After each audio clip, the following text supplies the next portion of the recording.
We're doing it live. I would like to do this live sometime. We need like a call-in aspect. We need to check the emails. We do. Last time I checked, it was quiet. This is unlocked. I'm gonna check it. And you're listening to Ratchet and Woke. Ratchet and Woke. Ratchet and Woke.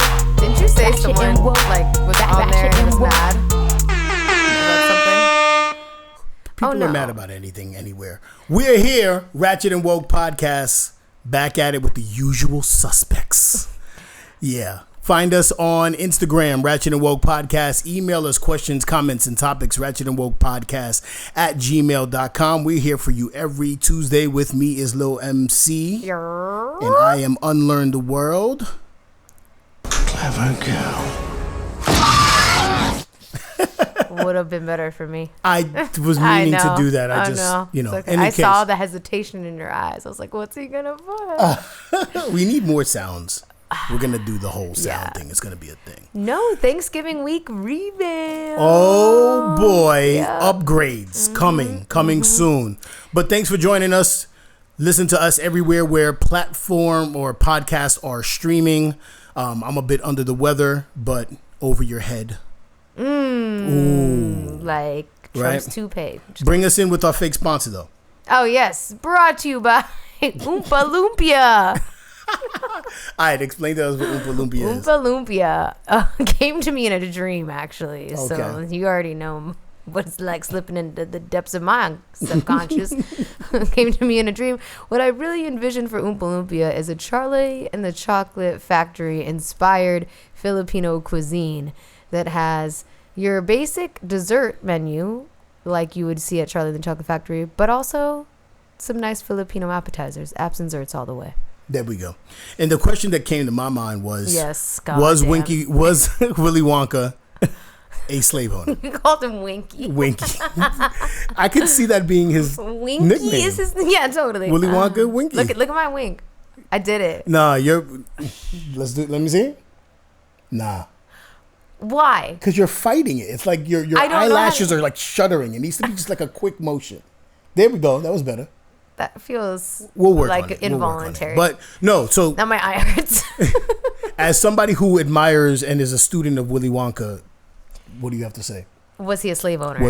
You ruined that character for me. Apparently he is, because he wears a top hat and he wears total slave owner. He dresses. He has slave owner attire, and now it's he's slave owner removed chic from my list of. And roles. then he has a bunch of like little ethnic people running around doing his bidding. Yeah, I mean, I see it. I guess if you pointed it out. I mean, we need to revisit everything nowadays, We checked what year it was written, and it was 1964. 1964 was written, and 1971 came out. The movie came out. So racism was running rampant. At its fever pitch. It's pretty pitched right now. What was racism's golden era? It did have a golden era. That's why they're fighting so hard to like bring it back to that. Oh my God! It's like the 90s golden era. What do you think Make America Great Again is about? Like right. It's the fucking. They want to take it back to the golden like when era. Hip hop purists are like, we do take it back to the golden era, and that's what they're doing. They want to go back to when racism was at a fever pitch. It was in its golden era. They didn't have to apologize. It's really hard to shit. say when, because I mean humanity has just gone through such. I think there were several periods, golden eras of racism. We have 500 years to choose from. Yeah, I think if it's within like the consciousness of this generation, I would say probably. Maybe like the 60s? 60s, 50s to 60s, Jim Crow, that kind of era. Yeah. But we're here to give you updates on entertainment and all things that are ratchet and woke. There we go. And I'm starting to hate the bad connotation that has come with the term woke, but we'll get into that in a minute. But yeah, just we're gonna updates. Get to it in a minute. Do you need me to add it to the board? No. Well, it's already on the topic, so we'll figure it out. Okay. Yeah, it'll ease its way in there. But we've had a decent week. A lot of things transpired. We needed some answers. We needed some healing. We needed some we'll get to some insight to avoid the confusion and all of those things. But we did some things. We was outside earlier this weekend. Shout out to SF Hip Hop Fest. SF International Hip Hop Dance Fest. It was my first time going. I've been hearing about this for years. As long as I've been in the city, I've been seeing ads for it and hearing about it. And then finally, shout out to my man Lalo who gave us tickets to go, and it was dope. What was your takeaway from all of it? Turn that down. It's bothering me. Yep. There we go. Perfect. Okay. No, I mean, I think I was not. Let me just also set the record straight. I was high as fucking shit when we walked in there. Okay. So I was like not ready for like the classy ballroom affair. I had no idea really what But it wasn't was it classy? I mean, it was at the Palace of Fine Arts. I felt like when I think of a dance, I don't know. I didn't really know what to expect because I'm thinking like dance battle because that's kind of like the the level of experience that I have. Because when you look dance. on your timeline, you see like Red Bull battles and like the Olympics and like shit like that, like actual b-boy jams. Yeah, that's kind as of like my opposed to only this is like introduction into those types a of dance performance. Yeah, but it happens to be hip hop dance instead of ballet or jazz. Right. No, so it was really like the way that it was beautiful when you walked in there. There was a lot of people. We were late, and so I was also high in my head, and I was like, oh my god, we're like walking in front of hella people right now. And they're like, that's my kid. Move out the way. You know, but then we sat. No, it was amazing. It was like Step Up. You know, it was like every single dance movie you can ever think about. That's what it was about. I was like, whoa. I said, this is like hip hop Cirque du Soleil right now. Like, this is lit. You know, like the soundtracks were so good. So it was a dance like. I mean, it's a show. They do multiple shows throughout like a week or so. They invite dance crews from all over the world. So we had Paris there. We had LA, obviously. Bay Area was in the building. Which I was like, San Carlos did they big one. Yeah, like, really I'm not even going to lie. San Carlos was you know what I'm saying? Don't sleep on San Carlos. You know what I mean? But I'm forgetting there was another country. Detroit. Well, shout out to Detroit. They did their Midwest footwork there, but there were a lot of different crews that came. They performed. Seen some of the folks we know. Shout out to what's homegirl's name? Leela from Feline Finesse, who was there, who interviewed us on the red carpet. And yeah, it was my first time at Palace of Fine Arts outside of like doing music videos outside. You know what I also thought was, because usually when I like hire dancers, it's pretty typical to hire them for like a 5-minute dance set, because 5 minutes is a long time to dance. And these performances, I mean, it was like 20 minutes. They had to have been like at least 15 minutes. Yeah, no, and easily. They would have, you would see everyone dancing the whole time and maybe having little short breaks. But I was like, yo, they're in such good shape. Nah, they're built for endurance. I noticed with dancers, like, yo, and this has always been the difficulty with me. Anytime I like try to like learn to dance in any way, because it's not my bag. Please stop asking me if I'm a dancer, because I'm not. But she loves her tap dancing. Yo. We'll get into that. But it's like you have to smile the whole time. Or you have to do, like you said, the stank face, you know? But like, yeah, it's either a smile or stank face. I'd be like focused. I'd be like, ooh. Yeah, you can't look confused. You have to look. Part of dancing is selling the dance, acting like you're knowing what you're doing. I know. Right? Depending on the facial expression, you can get a lot of weird shit off. You just like, hey. Yeah, no. Don't let other dancers be in the audience, because then they hype you up. They're like, uh-oh. Uh-oh. Yeah, no, so that was you know, I loved being lit, watching all of that. It was amazing. There was so much talent. And then the all-women dance crew, they started with like no music, and I was like, oh my god, did they mess up and like the music? That's what I originally thought. I legit thought that they forgot their music, and then I thought they were gonna do like a step routine. Shout out Below. I thought they were gonna do a step routine. We have to get into this. You know, and like you could do some shit. That's like the what? It starts with the basics. You got to build it up, right? Like 6 months from now, you're going to be electric boogalooing into the club. Just get out of here. But no, so then the music came in, and it was the only thing I was like bothered by was I really didn't like the outfits. They were all like brown and yellow and white, and that's like for me the for that one color right, palette. Yeah, it was very I realized subdued. That's your album cover color palette. Is it? No, that's an old album. My other shit is like blood red. Right? No, yeah, but it was just like, man, you guys are so cool. Like, I don't know who styled you, but that's okay. Yeah, it was different dance style. They had like Midwest footwork that was really that performance for me stood out more than most other ones because of their outfits, because of just like the footwork in general. But yeah, that's San Carlos crew. Shout out Straight Jacket. Hip Hop for Change has worked with Straight Jacket in the past. That was dope. They did their thing. But yeah, it was just seeing different styles. And it for me, what stood out is how all these different dance styles still get lumped up into hip hop. Yeah. Totally. And how I think within the dance community, it's important to kind of designate or at least identify the different dance styles and making sure like they get their just due, because there's one dance style that all the way often get mixed up with breakdancing and hip hop dance, and it's been, I forget exactly what it's called, but it was the dance that Rerun was doing in that one show. I forget.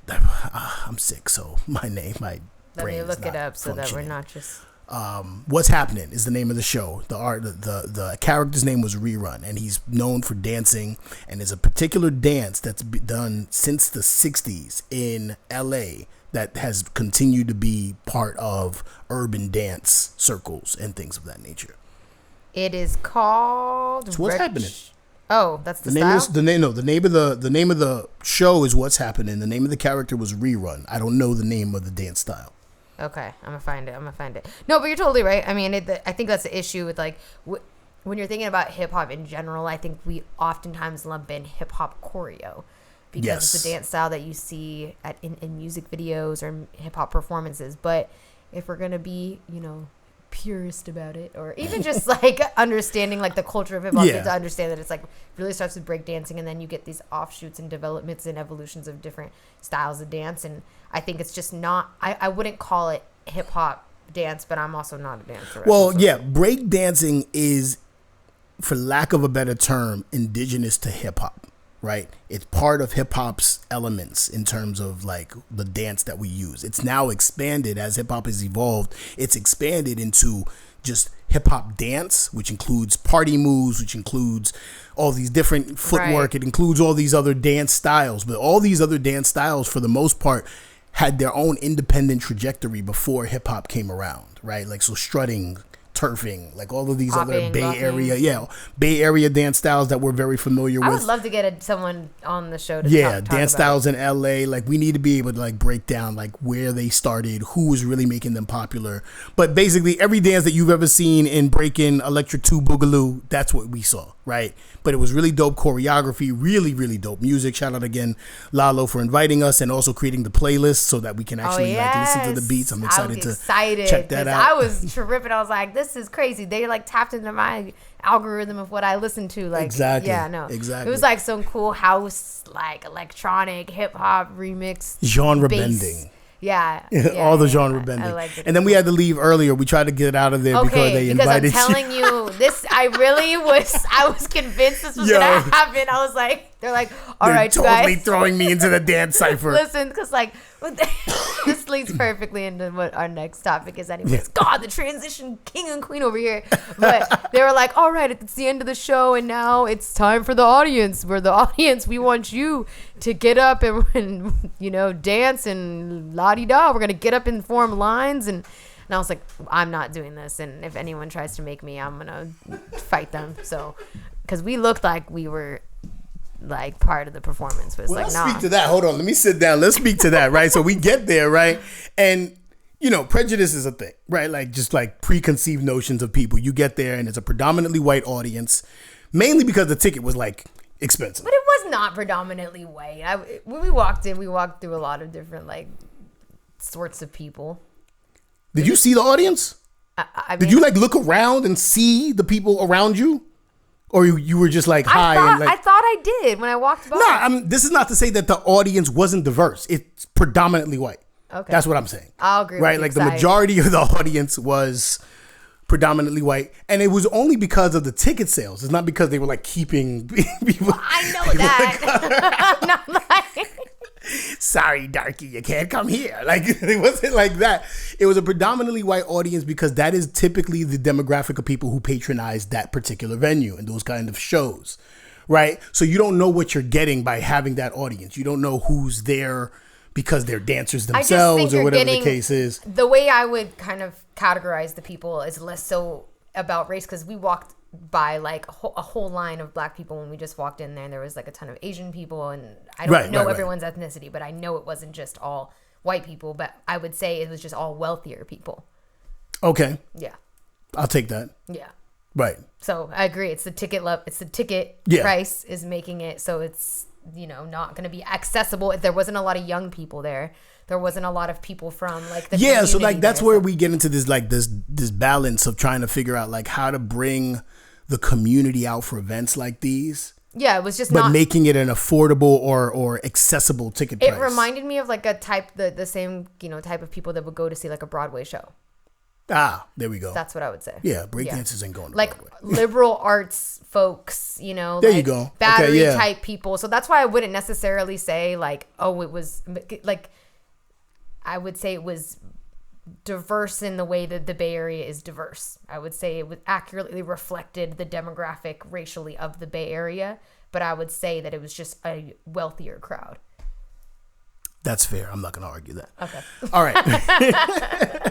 And as long as they weren't inviting you to dance, you were totally fine with that. Well, now you disrupted the funny story. Well, keep talking. What's the punchline? Give it to me. The punchline is that they called us. Everyone was like, this is the part where you guys get to dance on the stage. And I was like, that's my cue. I got to go. No, I was like, yo, we have to get out of here before like they start. And you're like, it's okay. We can just walk out normally. I was like, nah, they're going to like rush us in like they do in the movies and like force us to be in it. And lo and behold, the movie that we watched like yesterday, Wolves, that same thing happens. And I was like, see, like that. It happens. It happens in real life. Trust me. It happens in movies. Yeah. You're trying to leave and you get swept up into the dance and they like won't let you leave. Always leave before the dance goes off. Otherwise you're like pushed into the middle. White chicks happens in there too. Save the last dance. Step up. Yeah. So if they ever pull Drumline, Lil MC into the dance circle, she's hitting the Charleston and getting out of there. It's one of my biggest like pet peeves in life is being like when you're out and you're like someone tries to force you, like they grab you and they want to like to dance and stuff. Like I don't like it. Oh yeah. I've always hated that. I like to be in my own space. Yeah. Get away. So I'm gonna do what I want to do and. Well, you got to respect people's spaces, right? But like one thing I was recognizing is like when I was younger, that was a thing. Like you either danced behind a girl and she had to like look at you to see if like you were worthy. And if she did it, she would walk away from you. Like it would just be straight like that. But that was a thing. Like people would do that. They still do it in certain circles where they're like you go to like a salsa club or something like that. There's still that kind of I don't weird like that at all. Courtship. But I recognize that it's not a mainstay anymore. Like people ain't trying to. But even if it was a mainstay, it's just not a me stay. So stay because you like to dance by yourself. Yeah, I don't like being told what to do. You like no one puts baby in the corner. Yeah. While I'm dancing by myself in my room. Tap dancing. That part. If I could dance in the shower without like eating shit and falling, that's where I would be doing it. Yeah, so, but we also uncovered your love for tap dancing. It's not, because as soon as we got out that motherfucker, you was tap dancing the night away. Like you had to figure out, so I got to do something. What am I gonna do? Like. I did a one like little shuffle, you know. And now I'm in love with tap dance. You've mastered that shuffle. It's not correct. It's not accurate. Not. You don't follow rules. No, it's not good. You're not here to follow rules. Never. Oh yeah, but no, that's the great transition. Yeah, we saw this movie called Wolves. Brad Pitt, spelled incorrectly. George Clooney. Really dope movie. It was about like what do they call those people? Like a fixer-upper, like a cleaner, the cleanup men, right? Yeah. So one woman is in a really bad situation where this person is dead in her hotel suite. room. She's a high-profile person. They're getting nasty in the hotel, and he appears to be dead. So she's got to call someone to clean it up. But then the hotel that she's staying in has their own cleanup man because they saw what happened through the camera. So she hires her cleanup man, but the hotel has a cleanup man. There's two cleanup dudes in the room. One is Brad Pitt and one is George Clooney, and it's hilarious because they have to they're like lone wolves, work alone type shit. It's like a buddy movie by people who want to be loners. Yeah, it eventually evolves that way, but it was good. It was better than I thought it was gonna be. It was good. Yeah, it was really really dope. But in the movie, they have to go to like some Russian mob boss wedding. Armenian. Sorry. I only make that because you asked like hella times last time. And I said they're Armenian, but no, but what are they? They're Armenian, like. But no, who are these Russian? They are Armenian. I don't know why that. So like now I say after saying it 4 times yesterday. I just didn't want to. You're like the Russian guy. I'm like, yo, fam. I don't really know what Armenians look like. Is that the Kardashians? Yeah, there we go. Done. Well, that's my only reference point. That's all the reference you need. They didn't look at all like the Kardashians.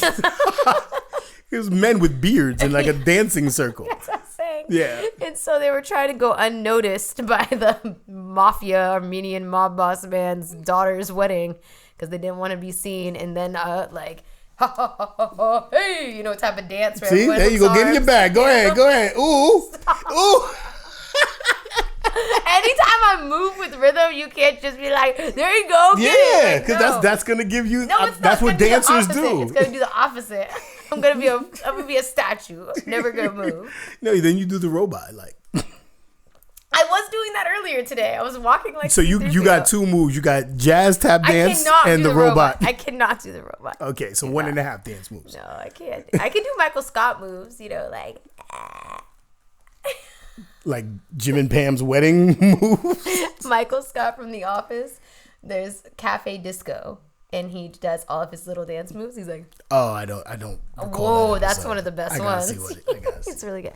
All right, whatever. We're digressing. More TV. We're in silly moods today. It's a holiday, and this past week sucked. So we are on bullshit today. So let's go into talking about shows. The end of Penguin. Wait, but we didn't talk about the Gaia Healing Conference. Oh, because you wrote it in like in between the shit. We went to do things this weekend. Yeah. Had so many things to do. Wow, so it was just like. So yes, the Gaia Heal Conference. Go. Can I talk about how I thought Shorty was fake Indian? Yeah, you did. For like 2 seconds. He doesn't believe anyone is anything. I don't believe anything anymore. No. Like everything is all contrived and fucking. Because she had fake. blue eyes. I'm like, well, it's possible. No, it's quite possible. I mean, You thought she put like tanning lotion on her whole body because she didn't like present like an Indian woman like in the way that people recognize Indian women. She seemed ambiguously ethnic. And then she had an accent, and then my brain was just like, I don't know how real that accent is, but that's just the skeptic in me. I'm sorry. Wait, what's the fake like fortune teller lady that you guys used to watch? Oh, Miss Cleo. Yes. That you guys. Who's fucking you guys? The 80s. The 80s. You and me gonna fight, yo. It was the 90s. Oh. It was the 90s, and I'm not of the population that was calling Miss Cleo. I know. So it's like, who are you guys with the fucking... I'm just saying, it was on TV while you were looking for porn or whatever you're doing. What? Oh my God. Sorry. How do you confuse Miss Cleo with porn? Like, that's just... I'm saying, well... I was looking for porn, and I came across Miss Cleo. It's not a bad idea. I know what you want in your life. I'm predicting what you want. How could you tell? Saw it in the stars. You Pisces whore. Oh, that's your fortune teller game, whore and nor. Yeah, we've already played it. Yes. All right. No, Gaia Heal Conference. Yeah, it was whatever. Next. Your takeaways. Go. Give me. No, we only watched like 2 of them. But I signed up for the whole conference. But give me your takeaways. You interrupted us going into Penguin for us to talk about the Heal Conference. Because I wanted you to talk about that. You talked about it. There was no other insight? No other... I mean, she was cooking. I'm not gonna lie. She was cooking about like. She was cooking. I mean, she was talking about how everything in the world is. Well, she was saying it's equations, right? So it's so my philosophy generally is that like people are conditioned, and you have to break societal conditioning. Mm-hmm. She replaced the term conditioning with equations. That people live based on equations, and these equations are given to you by your parents, given to you by society, this and that and that, and you get to a certain age, she said, like usually in your 40s, you begin to start questioning those equations to start developing your own. So it was very akin to like my own personal growth philosophy. So I was very into that. I paid no attention to the dude after her. No, but let's stay on this because I did think it was good because she was basically saying you are unhappy because you don't look the way you're told you need to look. You don't have the assets you need to have. You don't live the lifestyle that you're told you need to have. And you were making a good point. You're like, people are unhappy based on this system that was created for them to fail at. Yes. And so you are going to be like, and then it tells you the system that's telling you that you are unhappy is also providing you with the solutions. Right. It's a Hegelian dialectic. It's creating a synthesis from the problem, then the reaction, then the solution. Wow. People Hegelian dialectic. Yes. We're just going to brush by that one. Like. But that's what it's called. So it's you create a synthesis by having you have the problem and the solution. You've created both of them. And then the synthesis is when they've converged in the way that the public receives them. So you're telling everybody, and when you look at marketing, this is how it is. There's a problem, right? But what we learn in our society is not there is a problem. It's you have a problem. You see what I'm saying? So everything that's marketed to you is explaining to you how you are dysfunctional or not efficient. You are not enough in one way or another. And then in that, it recommends the solution of here's how you become enough. Here's what it does for you, right? And then you acting upon it because now you've been given a programmed insecurity. You see what I'm saying? Just like it may have not been something that you were thinking about right. yourself, but all of a sudden you have 4 or 5 commercials come up in a day, and now you begin to think about like, am I really like that? Oh, this is actually such a good transition into the searching for masculinity. Dog. Yes. Okay. Yes. You know what I'm saying? So like, really think of that. This is how it is, and this is how things are marketed to people. Unfortunately, we are leveraging people's insecurities to then provide them with the product to an insecurity that they weren't aware of until they seen the commercial. You know what I mean? And so then, yes. So then, yeah, going into... So throughout this entire week, people have been trying to make sense of everything that happened last Tuesday with the elections. Right. And you've heard a lot of political pundits try to break down like, oh, it was, failure of the Democrats, or it was the right being hyper organized, or it was the Christian conservative movement, whatever the case is. Everybody trying to find their proverbial boogeyman to blame as to why Trump is back in office. No one ever wants to look right. So one community that has been getting a lot more attention because of this is what they now call the manosphere.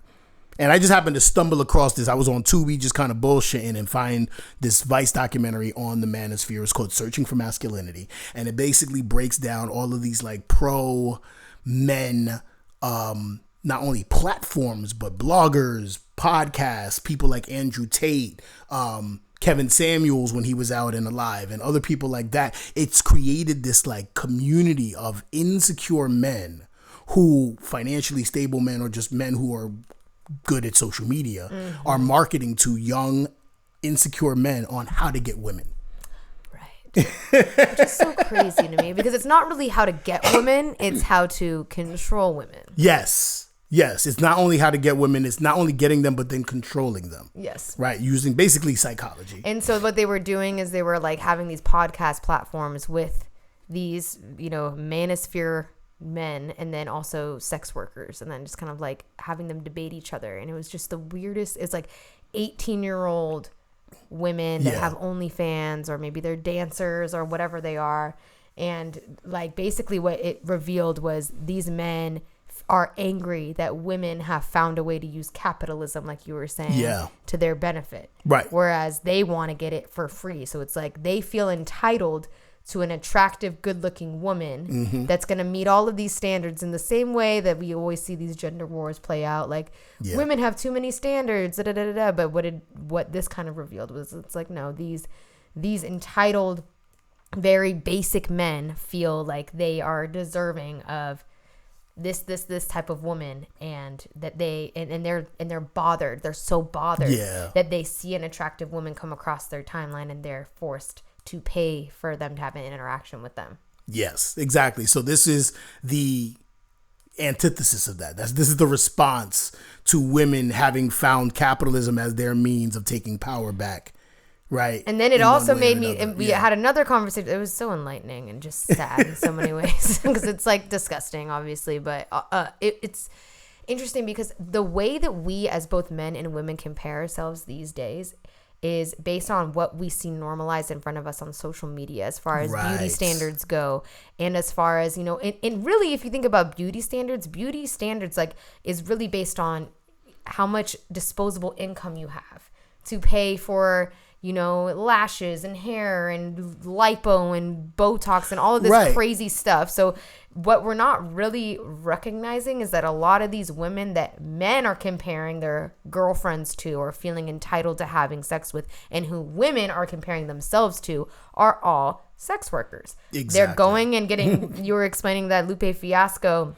Yeah, he was on a live like years ago, and he was just saying all the women that y'all like on Instagram are sex workers. Just so we're clear, how do you think she's going from Tulum to Greece from one week to another? Like, and the dude that flew her out is just standing in the corner filming it for her. He's just filming. And best case scenario, he gets his hand in the picture so you can see his tattoo. Like, that's the best thing that they reveal about the person who's basically financing their life. But what's happening in this manosphere is that these type of women are having conversations with these kind of men who are like these super masculine, what we would call high value men. Like, they earn a lot of money, they are in shape, and they're basically teaching all these insecure guys. He's the same type of dude that the Breath of Fire lady was. He had his like clothing line. He had this like all of chest, this shit. Subscription that people were paying for. Yeah, like he was basically trying to like create a market for learning how to pick up women. And this is not new. Like, this is just a new version of something that's been around since like the 70s. But it's just so weird because it's like, why is your insecurity so wrapped up in you being able to get women? Because this is my philosophy.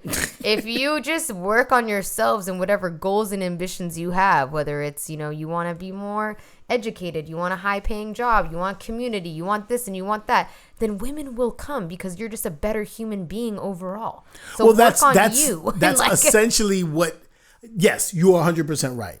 With that said, these men are they want women to make to increase their status instead of the other way around. They have no status, so they want the women to increase the status. When it's like, no, bro, increase your status by like doing whatever you need to do to be successful and educated and happy and healthy in your life, and then the women will come and it will. Well, it's leveraging personal growth specifically to get women and control women. Yeah, right. You're using the personal growth angle of trying to be the best person you can be. Right, but it's not just for the sake of self or your community. They're justifying it like they don't understand how lonely we are. They don't understand how hard it is for a man to go through school and to be told that you're going to get a job and you're going to have success and get married, and then you get out of school and you realize it's hard. Nah, it's just most of it is just convoluted marketing used by men who know better to, again, influence people who are insecure and don't know any better, right? Because their demographic isn't like the 30-year-old man who's already working in the world. No, they're like really young. They're marketing to teenagers who still haven't understood what manhood is. There's a specific demographic. And one thing I was telling you the other day is that in Western society, there is a marketing ploy and plan to monetize any insecurity of any community. Period. If there's something that you want to do with yourself, you want to improve yourself, you want to do this, you're insecure about that there is a whole industry that is geared towards whatever your insecurity is. The same thing for men, there's things for women. No, 100%. Like how to be desirable for men. How do men see you? And I'm just like, this is crazy, and why is it in my algorithm, first of all? Like, bitch, please. Yeah, it's like casting wide nets and then they fine tune it later. But yeah, it was a very eye opening documentary, and the reason why it's relevant to the election and everything is because what most of these platform creators or YouTubers or influencers are saying is that men respond to strong men. Right? Like, this is kind of the thing that they were like, no holds barred, take no shit. Like, this was the thing. And there's a huge community. This is not just a few 100,000. Yeah. It's millions of people in this kind of community in one form or another. Right? And a lot of their influencers are very pro-Trump. Right? They use Trump as the archetype for a strong man or whatever the case is. So when you take that and you take their affinity towards a person like Trump, and then you enter Kamala Harris in the mix and how they already are starting to feel about women because of this conditioning.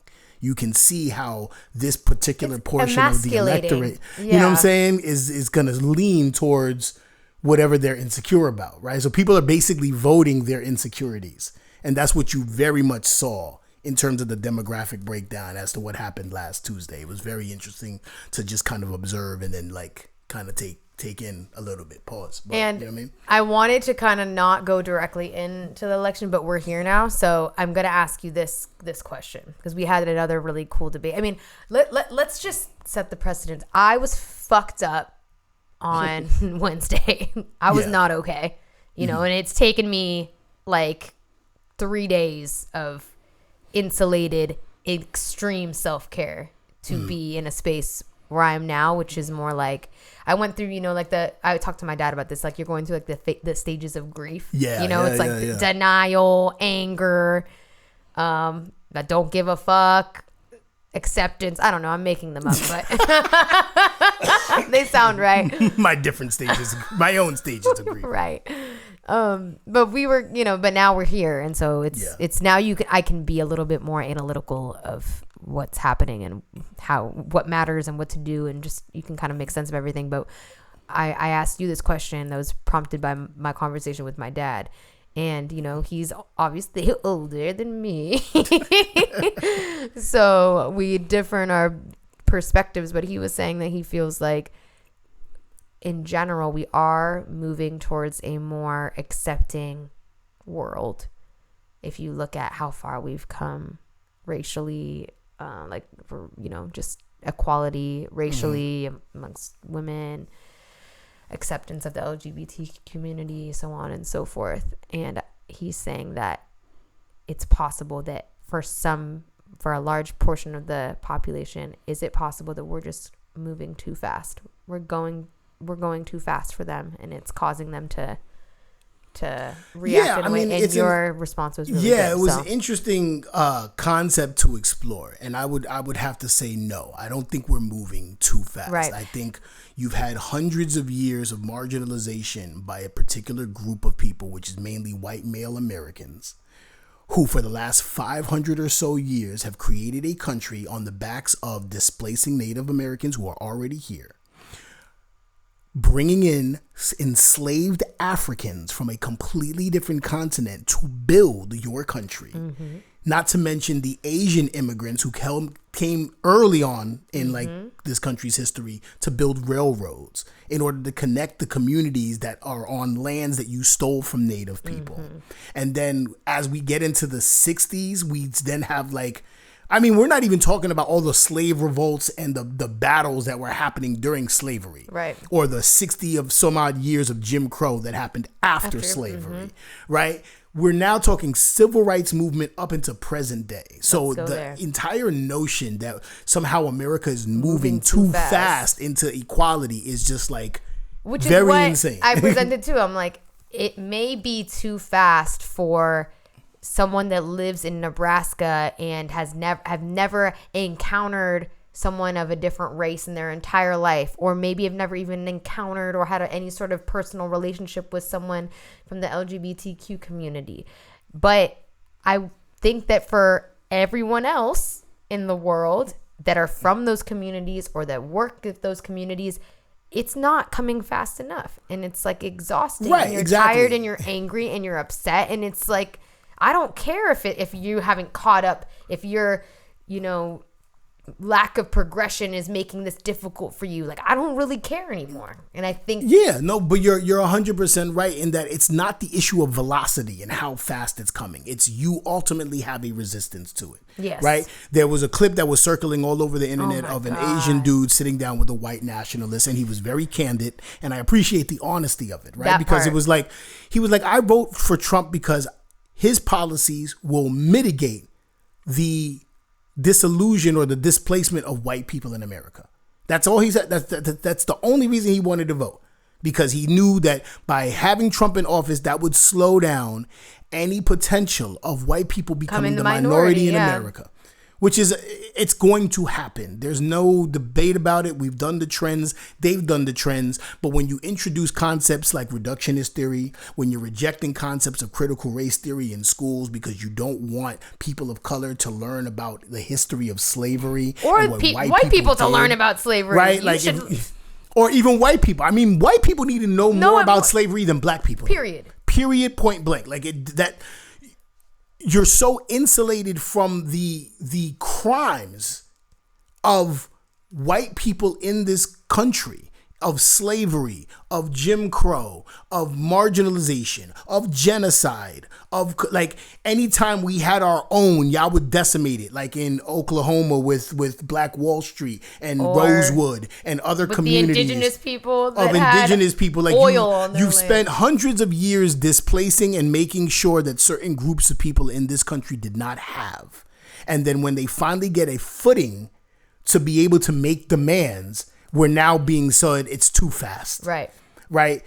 The velocity of it. I think what I would add is not necessarily that it's too fast. I think what one could argue, and I wouldn't even agree, is that it's too much at the same time. Because you're not just, this is no longer the 60s where it's a black and white debate. This is blacks, this is Latinos, this is Asians, all sorts of immigrants, LGBTQ, this is trans. This is a whole bunch of people who on the heels of Arab, on the heels of a 9/11, on the heels of the Barack Obama presidency, on the heels of a Black Lives Matter movement in 2020, are finally saying enough is enough. We are now vocalizing, asserting, and aggressively wanting our just due in terms of equity in this country, in terms of leadership, in terms of opportunities, wealth, all of these things. It is time, right? So what you see in the Tea Party immediately following Barack Obama's presidency, or even during his presidency, what you see in Black Lives Matter, what you see as the resistance to that is the final death throes of white supremacy, trying to latch on to anything they can to maintain their power, all the while America is losing its superpower status on the geopolitical scene, right? You have Russia going crazy. You have China on the come up. India over there rising, but not trying to say anything and not trying to cause any mess because they want a good footing in all of that. So you have all these different countries coming up and doing better in education, doing better in economics, doing better in a lot of different fields than America is. Science, technology, all of these different things. So America is losing its footing on the global stage, and white Americans are losing footing in America. And that's where you have it. That's the conflict of interest that we're dealing with, right? If there's anything that the election results told me is how still vehemently anti-black this country still is. Period. Yeah. No. And how sexist they are. And that was the bigger takeaway. That's what I mean. It's hard because, like you said, I was like, you can think about the proverbial boogeyman from any sort of perspective. I mean, I looked at it like, to me, what is just so obvious is like, okay, when Hillary Clinton runs against Trump, she loses. When Biden runs against him, he wins. When Kamala runs against him, she loses. And so there's a lot of other variables you have to take into play. But for me, it's really hard to ignore that. It's and I mean, or the other aspect, we've literally never had a woman president before. So that's another very, very obvious thing. Like, look at it. It's not only that we've never had a woman president before, but we've just had two, in the last 10 more years, we've had two very qualified candidates lose to somebody who was not qualified to run office. Who is a felon. Yeah, exactly. But something I wanted to also harken back to as you were talking, because you were saying a bunch of really good stuff. But as it go, like thinking about like removing things from history books. Yeah.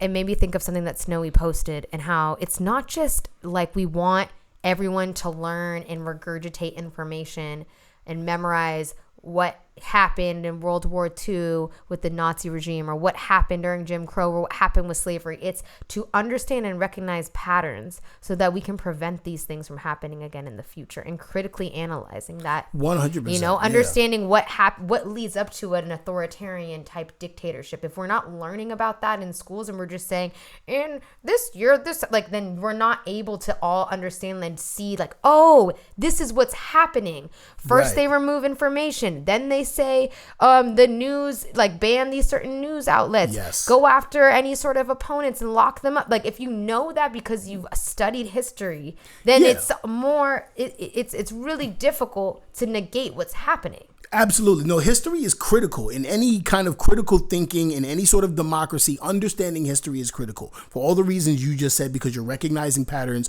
of what brings in a fascist dictatorship, what brings in a socialist dictatorship or whatever. But more particularly, I just think in terms of social justice and mere consideration, you can recognize where there have been historic, economic, and social disbalances. Yes. Right? When black people have only had the kind of rights that they've had since 1965, right, you can't expect that to be completely There's equal. no generational wealth. Like, There's no, it's like, impossible. none of it, it's right? been, what, 2 generations or something? So I think what conservatives often kind of miss the point on is that you want equality in that everybody starts from zero. But the reality is that y'all started from zero, and then everybody else started from like -15, -20, right? And we can't start from zero until you bridge that gap from negative to the zero. Which is affirmative action, which is that was what affirmative action was. That's what the civil rights era was. That's what all of it was yo, bring us up to zero. Which is just like what that searching for masculinity basically is. It's like, wait, we do all these things and then we get out of school and we can't get a job. It's like, welcome to the real world, bro. Yeah. Do you know how much the rest of us have to do to, like,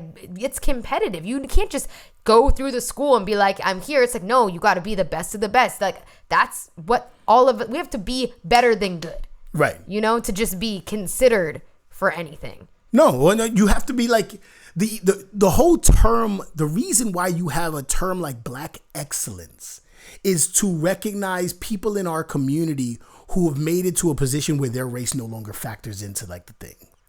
That's what Black excellence is. Damn, that's fucking crazy. Like, you have to fly in order for you to be recognized as walking in the same pace as a white man. You literally have to have like wings on. Like, so this is what people of color often deal with. And there are some communities of color who are trying their best to assimilate, right? In terms of proximity to whiteness. There's others who would rather fight that fight than the fight that black people have fought historically, or women have fought historically. And it just gets to a point where, you know, what we're seeing is not that. It's not like POC people are doing too much to get what it is that they're looking for. It's that y'all have such a fragility and a resistance to having to consider other people who literally created your country. America not only has 2 Americas in terms of history, but it's 2 Americas in terms of front stage and backstage, right? Front stage America is middle America, where you go to your job, you have your 9 to 5, you have your picket white fence, all your things, you financed your house, your dad was a veteran, all of this, like, you can create the scenarios, right? Yeah. And on the back end are all the actual people who come from marginalized communities who helped to build this country.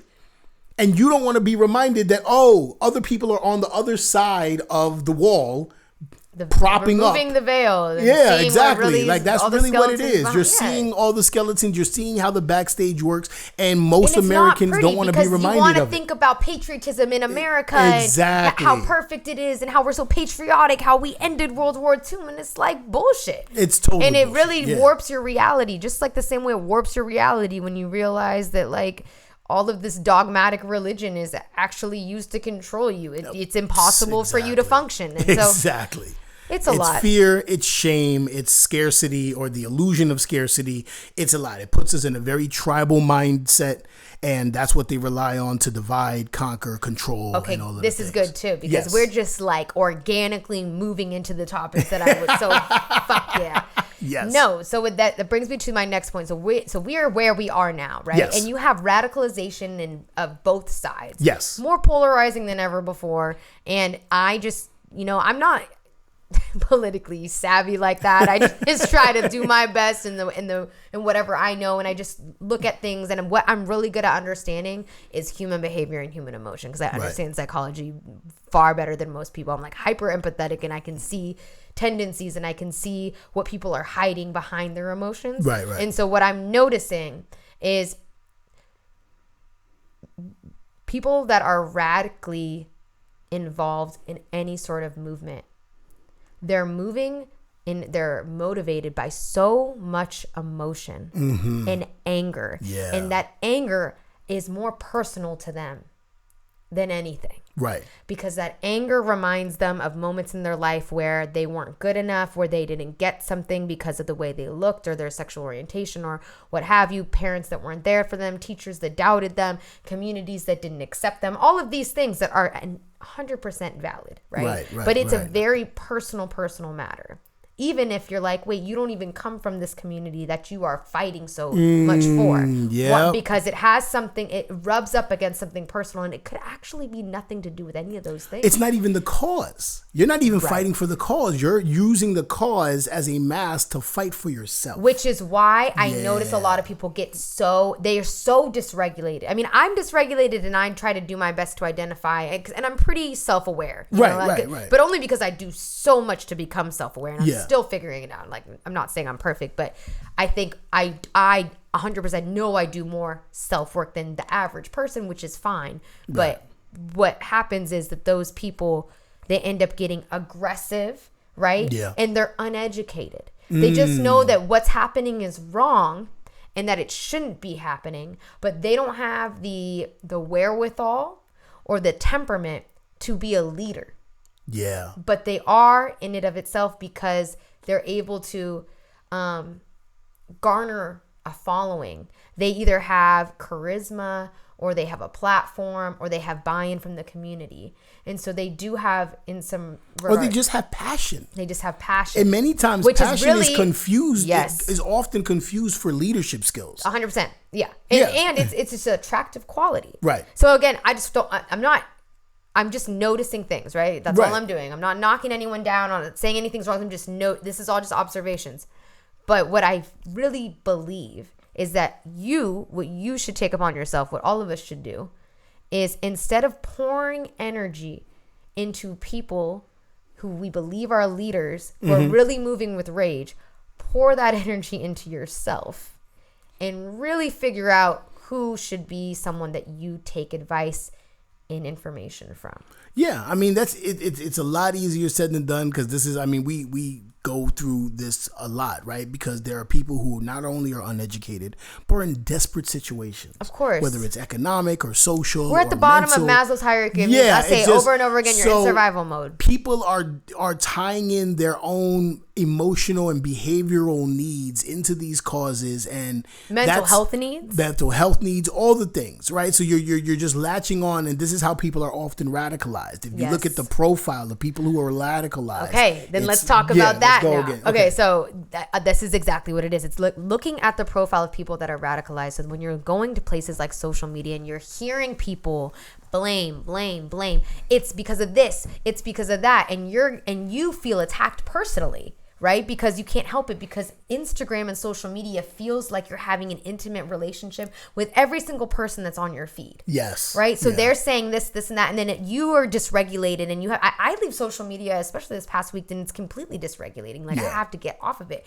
because nothing is really proposing solutions. Nothing is really providing support, which would be pretty helpful to have. It's not meant to. Like the algorithm and the way these social media platforms are designed are not meant to be solution oriented. Not at all. Right, you're 100% right. You know what I'm saying? They're meant to poke at the bear and develop the emotional response, because that's how they get the engagement. That's how they keep you on. Right? This is why you don't like Facebook, because people just argue. Oh yeah, I can't do Facebook. Yeah. No, so there's that, and so I think that what I would really hope that people start doing is really start taking care of who they look to for leadership and who they look to provide answers for them. And maybe instead of just hoping to find someone across your timeline, maybe putting a little bit more effort in your research, because like you said, we were having this conversation about how people are radicalized. Right. And sometimes radicalization is to the benefit of the ops. Yeah. So you were telling me in many cases, they actually cause people to be radicalized. They pretend to be radicals. You right? could be a target yourself. This is a someone, psyop. This is what they call the COINTELPRO. Right? We were talking about protests, and during Occupy Wall Street and a lot of other protest movements, even up to recent day, there are groups of people who are anarchists, who don't believe in any sort of order or rule of law or anything, who then join these protest movements, and they're the ones that are responsible for throwing the chair through the Target store window, right? that serves as a means of the law enforcement then quelling the protest. It's a catalyst for everything. 9 times out of 10, those people are actually cops.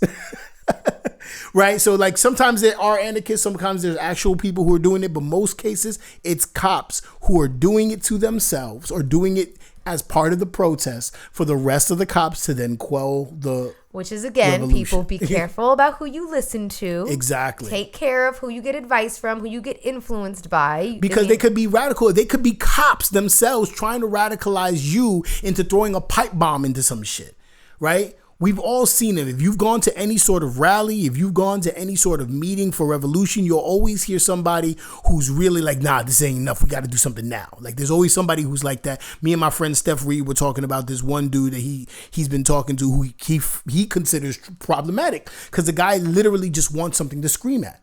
So there's that too, right? There's someone that's using these movements as a way to scream at something and hurt something because of their own rage about something that is just really this movement is justifying their space to get their shit off. Right. And there's different ways of co-opting movements. Movements can be co-opted by the status quo, by the establishment to undermine the entire movement in and of itself. They compromise protest. They do all of these other things. But then actual individuals with no ties to law enforcement or anything can also co-opt and corrupt and undermine a movement because of their own emotional needs.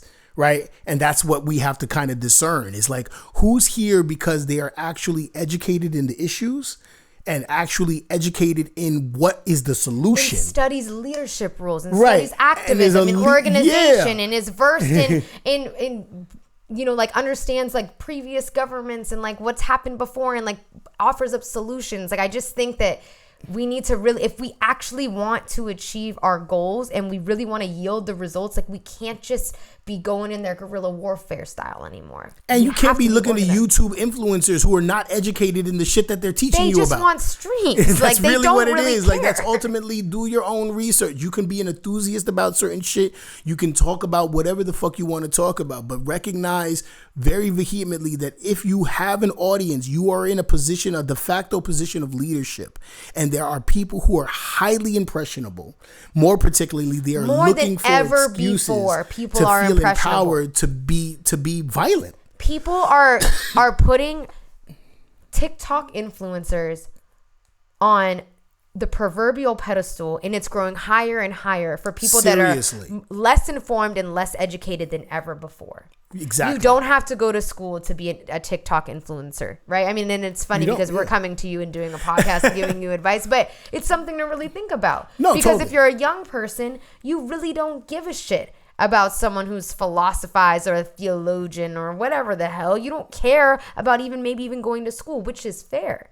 But where are you getting your information from? Is it YouTube University? Yeah. I mean, because you can get some good information. You could listen to lectures, from, you can listen to Harvard lectures or Stanford lectures. You could actually listen to lectures. But I know because we work with kids that y'all don't have the attention span to listen to a lecture with nobody moving around and stimulating your senses for the next 30 seconds. Like the beauty about the internet age is that information is so accessible. But the problem wrong information is too. That's what I'm saying. The problem with the internet age is that everything is accessible. And it's accessible from people who are not qualified to even speak about it. And more particularly, the consumer doesn't have the attention span to actually do the work that's necessary to do actual research.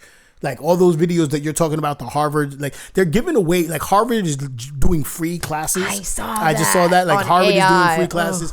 Like there's these major Ivy League universities that are giving you free education, but it's long form content. And the problem is most of us are not in the space mentally to receive long form content. I know, right?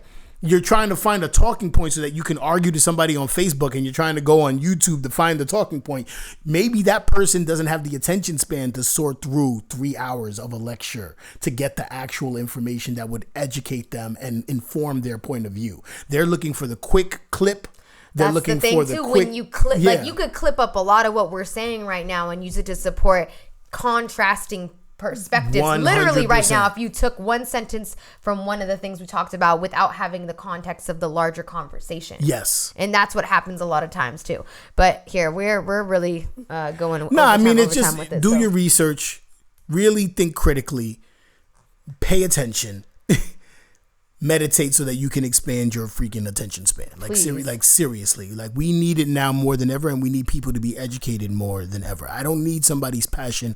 I need their intelligence. Yeah. Like I don't like. I mean, passion is good too. Passion is great, but passion uninformed passion is gonna lead you off a fucking cliff. Oh, that part. You know what I'm saying? So like, and it's. I think what I see everyone fighting for is stuff that I stand for and I agree with. Like, right. I'm not saying don't get it fucked up, you know? Mm-hmm. I just think that we need to be more selective with our leaders.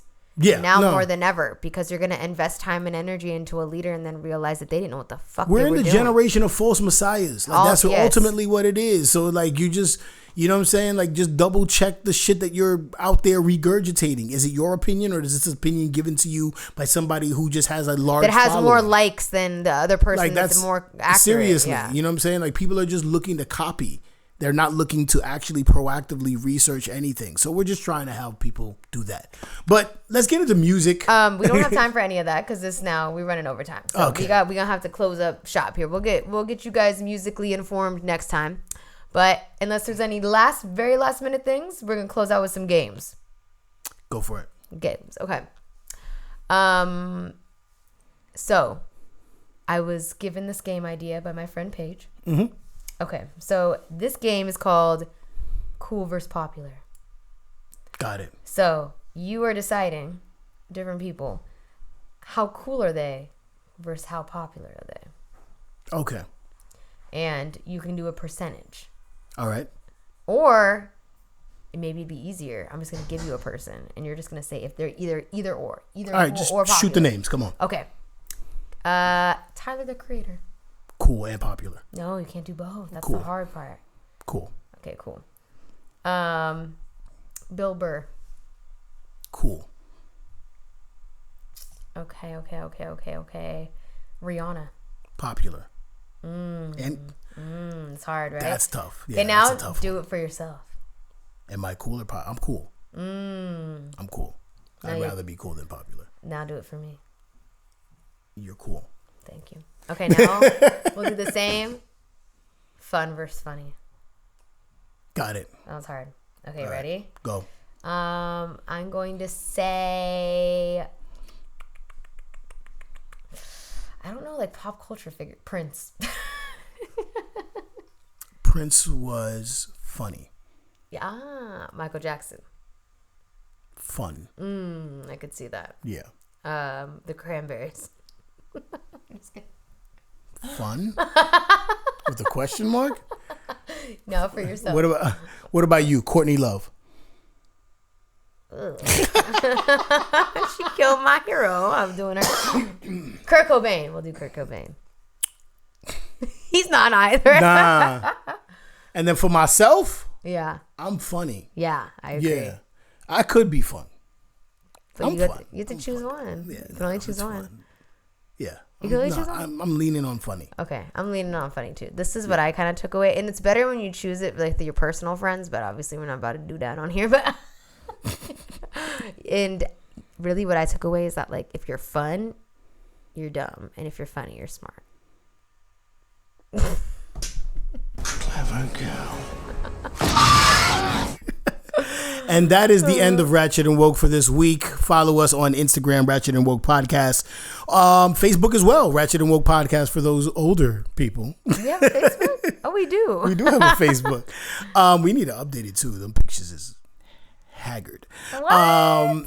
Ratchet and Woke Podcast at gmail.com for questions, comments, topics, things you want us to talk about. Do not send nudes. Please. Thank you. I was gonna say our entire Instagram like message request is like all porn. Oh shit. Yeah, it's like tongue emojis and water and splashes. Eggplants. Yeah. And peaches. Peaches. All right, we're out, folks. See you next week. Done.